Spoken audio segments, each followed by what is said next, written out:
Of course, I am in the 80s. I have my own career. Yeah, so it was very hard to work with the wedges and stuff, but we know. I'd like to introduce some friends of mine to you. You welcome Mr. Robert Plant, Mr. Jimmy Page, Mr. John Bon Jovi.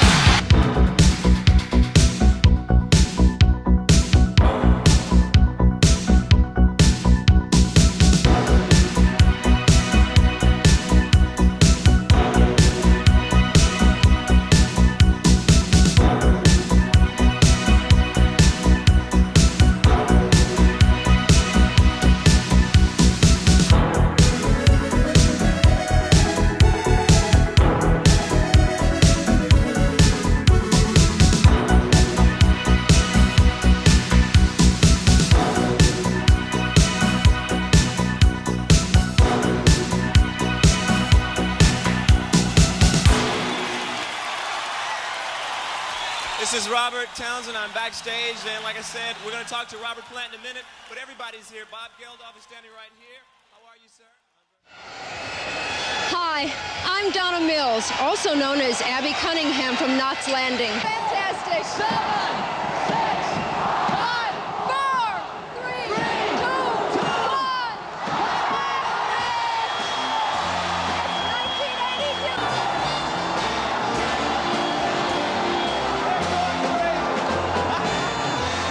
1982. There's something else you should know, sir. Paul Kersey now lives in Los Angeles. Oh, my God.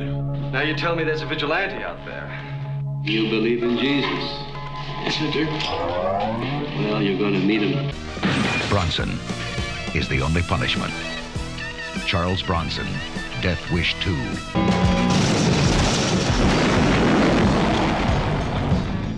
Charles Bronson. Goodbye. Death Wish 2. He's doing it for you. February 15th, 1982. Jimmy Page released his Death Wish 2 soundtrack album, 12 tracks featuring rock guitar workouts plus orchestral arrangements. A solid effort by Page showcasing his talents. Jimmy created spooky sounding instrumentals and rock and roll runs as a result of an 8-week period of intense work. The album was not a success in the charts, Peter Grant's first experience with the new decade without the guaranteed certainties of the past. Director Michael Winner said to me, "I thought I was getting a soundtrack I could just about use, but it would be a hit record.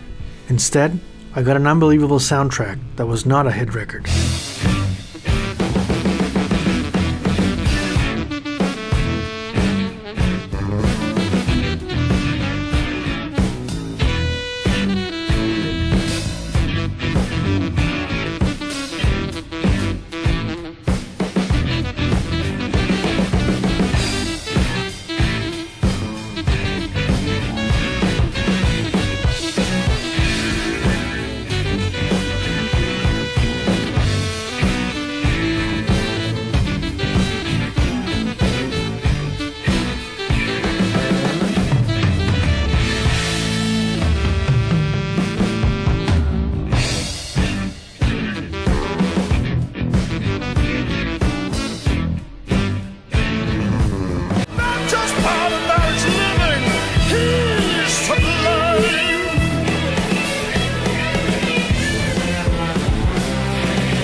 John Paul Jones focused his talents teaching electronic composition at Darlington College of Arts in Devon.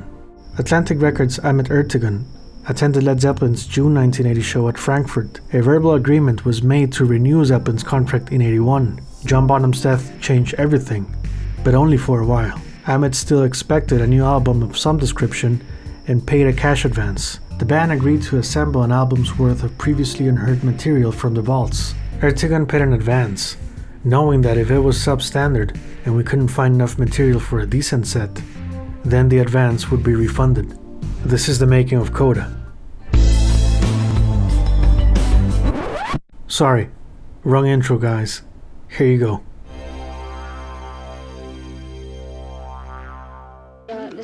Yeah, the winners are Linda Mackenzie. To record in that time. You enjoying that breakfast? I've been pretty good.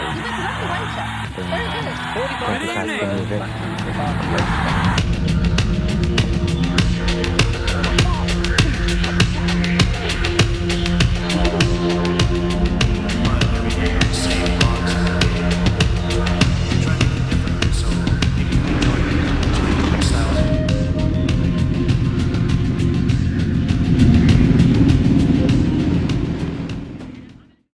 Coda, great Coda, the infamous and overlooked Coda, left behind Coda, a polarizing place for Led Zeppelin fans, a criminally underrated collection of songs. Although I do not have a fever for this album, I do own 6 copies of it. It's a private studio session, a time travel machine to go back and appreciate their signature sound, ever present on a magnificent variety of cuts from 1970 to 1978. Its historical and musical significance runs deep. It's a special record for willing hearts past the glories and big stadium thrills. It's a sonic documentary that summarizes 12 years in 8 songs, 33 minutes and 5 seconds. It's the album for the alternate universe of maybe. Treating this as a studio album is a mistake. You cannot judge a contractual agreement with such standards. It's a John Bonham tribute featuring almost every drum set he used in the studio. In a similar way to In Through the Outdoor, I was fascinated by Coda, and it took me a while to find it. If there was an album back in the dial-up modem connection days to get no love whatsoever, was this one. From worst studio album to just an archive release, finding audio snippets was hard. Nobody seemed to own this one. They say beauty lies in the eye of the beholder, subjective maybe, lasting always. First time I got my hands on Coda material was through an old drumming website that features short MP3 cuts. I couldn't believe my ears. I thought Moby Dick was his only studio drum solo piece, but this one was different. I saw it on display in 2001, but I had tunnel vision with their first 4 albums, a missed opportunity that would repeat itself in 2006. There it was, finally, a George Marino master, all 8 tracks. I said sorry it took me so long to find you. Coda was like an imaginary friend. People thought I was crazy for mentioning it. In their eyes, it never happened. It was put to me that there was another album due. It was contractual. I was like, oh my god, no.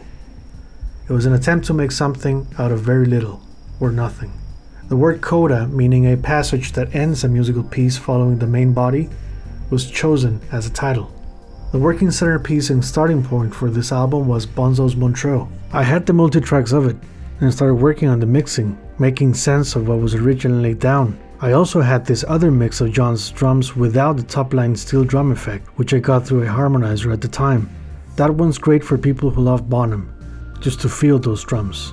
This 1976 track was not even an outtake, but a sonic experiment Page and Bonham worked on. This drum orchestra walks in somewhat avant-garde waters, showcasing Bonzo's masterful display of rhythm, feel, and passion. It also shows how much Jimmy could achieve in the studio with his post-production skills. With Page still facing the aftermath blues of losing Led Zeppelin's engine, Bonzo's Montreux was the right way to reignite the flames of rock and roll. Nobody in the Zeppelin camp knew this track existed before plans for Coda began. Lucky fans would soon discover a magnum opus unreleased track if there was ever one. Coda was an emotionally challenging album for Jimmy after Bonham's death. I didn't want to play the guitar. It was going to bring up too much. It didn't feel like 2 years. It still felt like yesterday. That was the most difficult album I had to approach. I knew that it was just going to be things that were left over. It couldn't be current. We'd lost John. We couldn't do another album. It sold really well under the circumstances, but it was a compromise. Jimmy Page explained that part of the reasoning for the album's release related to the popularity of unofficial Led Zeppelin recordings, which continued to be circulated by fans at the time. Coda was released basically because there was so much bootleg stuff out. We thought, well, if there's that much interest, then we may as well put the rest of our studio stuff out. John Paul Jones recalled, there were good tracks. A lot of it was recorded around the time punk was really happening. Basically, there wasn't a lot of Led Zeppelin tracks that didn't go out. We used everything. With the inclusion of additional outtakes in latter versions of Coda, one wonders, why didn't they release a double album instead?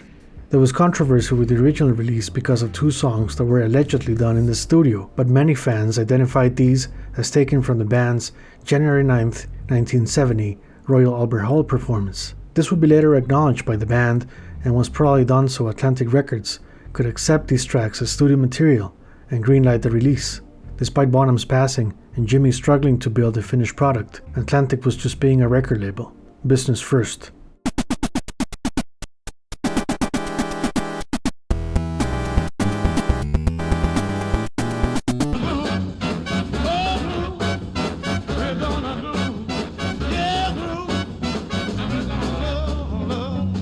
A cover of the 1964 hit by Ben E. King and Zeppelin's setlist opener on their UK and European tours of 1970. Manfred Mann did their own version of the song in 1964 as well. We're gonna raise a family and we're gonna move. Yeah, crew, we're gonna move. A concert staple and a perfect song for the 1970 version of Led Zeppelin that benefits greatly from Robert's still present high range. Good evening.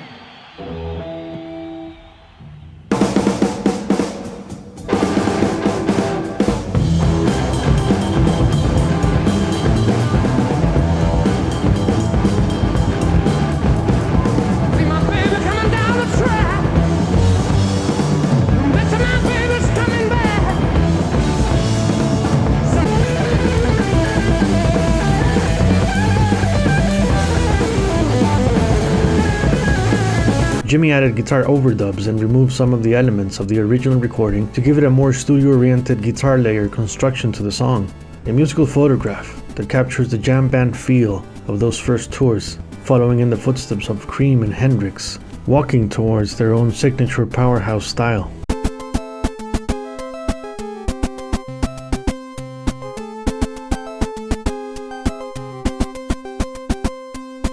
Taken from the Led Zeppelin 3 sessions, it was recorded on May 6, 1970 at Morgan Studios, London. Poor Tom was most likely written at Page and Plant's Cottage sessions. Bonham's drumming pattern drives the song in the spirit of Gallows Paul, and possibly a nod to the Rolling Stones' Prodigal Son, released on 1968's Beggar's Banquet.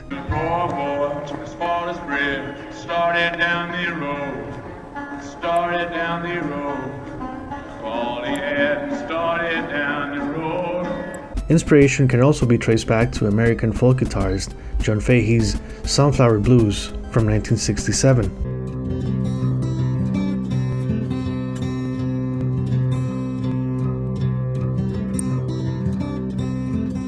In the same lyrical vein of Hey Joe, the song is about Tom, who finds out his wife was cheating on him, so he killed her. The person telling the story is poor Tom's grandson.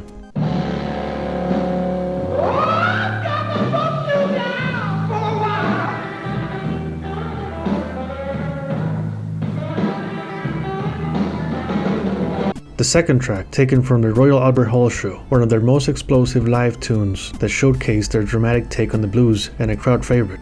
I prefer this take over the studio version because of the band's energy and Jimmy's tone at the show, something of a holy grail for us guitar players. And his sweater, of course. Only Jimmy Page can make an outfit like that look so cool.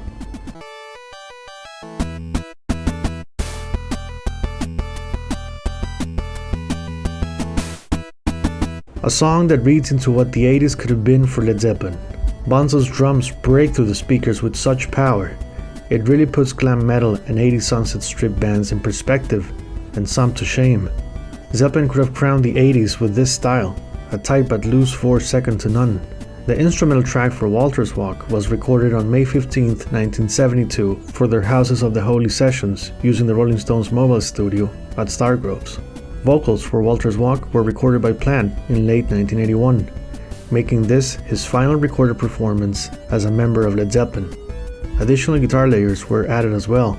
The riff itself can be traced back to 1972 and live renditions of Dazed and Confused, in which Page would shift gears, going to this hypnotic riff, with Plant adding some scat ad-libs that would be featured on another Zeppelin tune, Hot Sun for Nowhere. This version of Dazed and Confused was officially released on 2003's Out the West Was Won.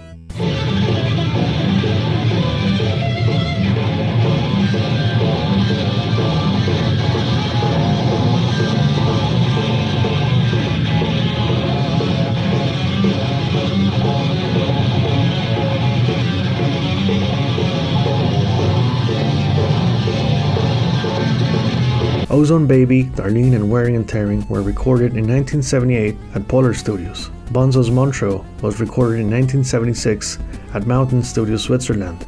You can find more information on these songs on my other documentary series, The Making of Into the Outdoor. The album cover was designed by Hypnosis, their fifth and last one for Led Zeppelin. The main four letters Coda are from an alphabet typeface called Neon, designed by Bernard Allen in 1978.